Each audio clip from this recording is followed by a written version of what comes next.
Nes mums jau sakys, lipa į lėktuvą viskas. Nu, nelipa, bet jo.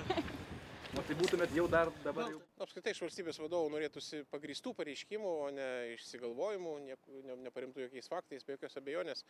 Suprantam, kad padėtis Baltarusijoje nėra paprasta, jinai galbūt net gerai įtempta. Bet tas metodas priešo ieškojimo, išorės priešo ieškojimo irgi yra senas, tik vargu ir jisai gali išgelbėti šitą situaciją. Tikimės, kad nepasuks Baltarusija atgal, tuo metu, kai buvo politiniai kaliniai. Ir iš tikrųjų nuo atsakingos laikysenos ir adekvataus galbūt įvykių vertinimo labai daug kas priklauso. Ir priklauso ES ir Baltarusijos santykiai. Ačiū labai. Ačiū Jums. Galiu nusiremti kaklaraištį. Tai aš specialiai dėl Jūsų čia. Tiek galvoju. Gerai, ministrė, dėkui.